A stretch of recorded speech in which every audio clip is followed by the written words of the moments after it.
सभी को जय मसीह की। आइए हम एक कहानी सुनते हैं जिसमें एक छोटा सा बालक है। वो अपने पिता के साथ और माता के साथ प्रतिवर्ष शहर से गांव अपनी दादा दादी के पास छुट्टियां मनाने के लिए गर्मियों में जाता है। और ऐसा प्रतिवर्ष होता है कि वो अपने माता पिता के साथ में छुट्टियां मनाने के लिए जाता है। और जब वो जाता है तो ट्रेन की एक लंबी यात्रा उसको करनी पड़ती है। ऐसा करते हुए प्रतिवर्ष वो जाता था अपने माता पिता के साथ। इसी तरह से करके 2-3 साल जब बीत गया तो एक बार उस बालक ने एक छुट्टियों पर अपने माता पिता से कहा कि अब वो बड़ा हो गया है, अब वो अकेले जाएगा अपने दादा दादी के पास गाँव। लेकिन उसके माँ और उसके पिता समझाने लगे कि नहीं बेटा, बहुत लंबा सफ़र है और तुमको रास्ते में तरह तरह के लोग मिलेंगे, हर स्वभाव वाले लोग मिलेंगे और पता नहीं किसका कैसा व्यवहार हो, और इसलिए तुम्हारा जाना अकेले उचित नहीं है, सही नहीं है। लेकिन वो बच्चा जिद कर लेता है और अपने माँ और पिता का कहना नहीं मानता है।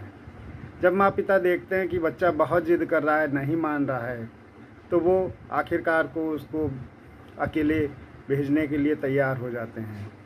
और जब उसको ट्रेन में बैठाने लगते हैं तो उसके पिता उसके हाथ में एक लिफाफा थमाते हैं और कहते हैं, बेटा, अगर तुमको किसी भी बात से डर लगने लगे तो तुम ये लिफाफा खोल करके देख लेना और इसमें जो कुछ भी लिखा है उसको पढ़ लेना, जिससे तुम्हारा सारा डर ख़त्म हो जाएगा। अब वो बच्चा एक बोगी में उसके पिता उसको बैठा करके वहाँ से चले जाते हैं और ट्रेन चल पड़ती है। ट्रेन जब चलती है तो बच्चा बड़ा उत्साहित होता है क्योंकि उसके जीवन का पहला सफ़र, और बहुत ही आनंदित होता है वो उस सफ़र को लेकर के। लेकिन धीरे धीरे जब समय बीतता है उसके सामने नए नए लोग हर स्टेशन पर चढ़ते हैं और उसको थोड़ा सा डर लगने लगता है। और जब वो डरने लगता है तो अपने आप को बहुत अकेला महसूस करता है, क्योंकि वहाँ पर उसका कोई भी जानने वाला नहीं होता है। और जब कोई जानने वाला नहीं होता है तो वहाँ पर उसको भय लगने लगता है। धीरे धीरे करके 1-2 और स्टेशन बीतते हैं तो उसको और डर लगने लगता है। तभी एक ऐसा व्यक्ति चढ़ता है जो बहुत लंबा चौड़ा, बड़ी सी दाढ़ी, और क्या होता है वो उसके सामने आकर के बैठ जाता है।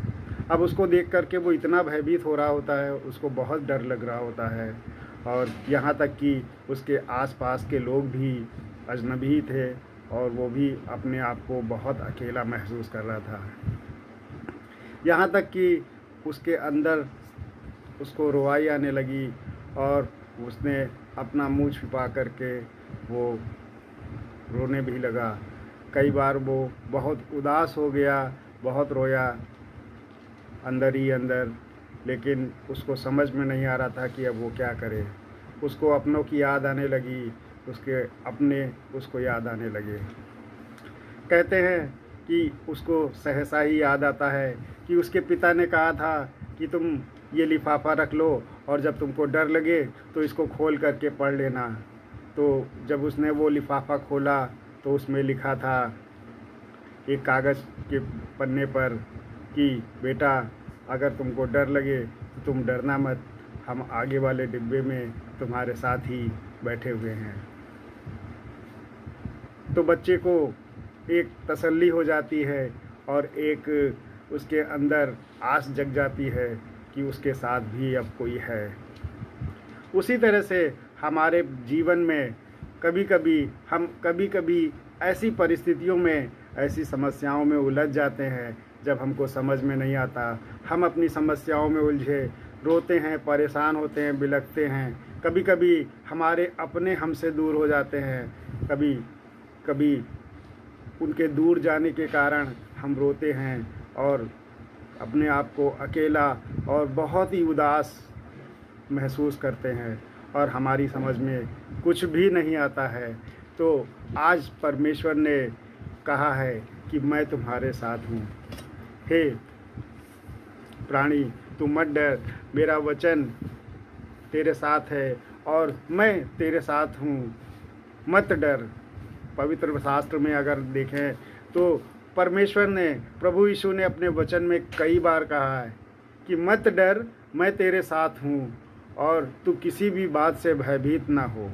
परमेश्वर आज अपने जीवित कलाम के द्वारा हमारे साथ है, हमारी समस्याओं से हमको निकालने के लिए, हमें हमारी परेशानियों से दूर करने के लिए आज उसका जीवित कलाम हमारे पास है। लेकिन हम अपने आप को परमेश्वर के प्रति कितना समर्पित करते हैं और कितना हमको परमेश्वर की ज़रूरत महसूस होती है।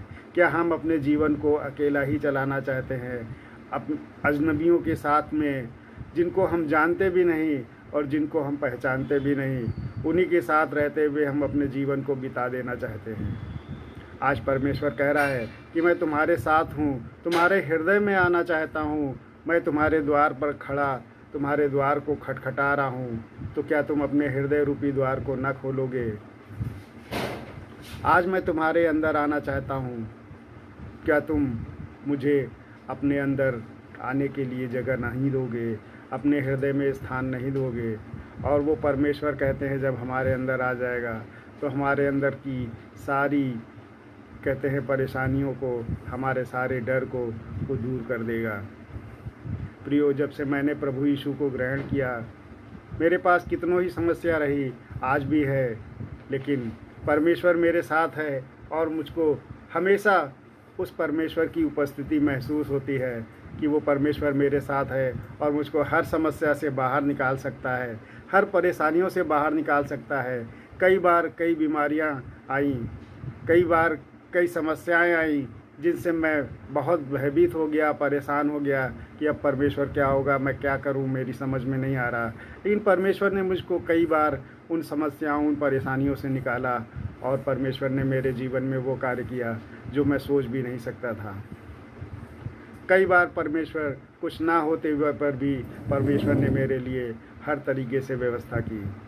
कहाँ से व्यवस्था की मुझको नहीं पता, लेकिन परमेश्वर ने मेरे लिए सब कुछ किया जो मुझको ज़रूरत थी।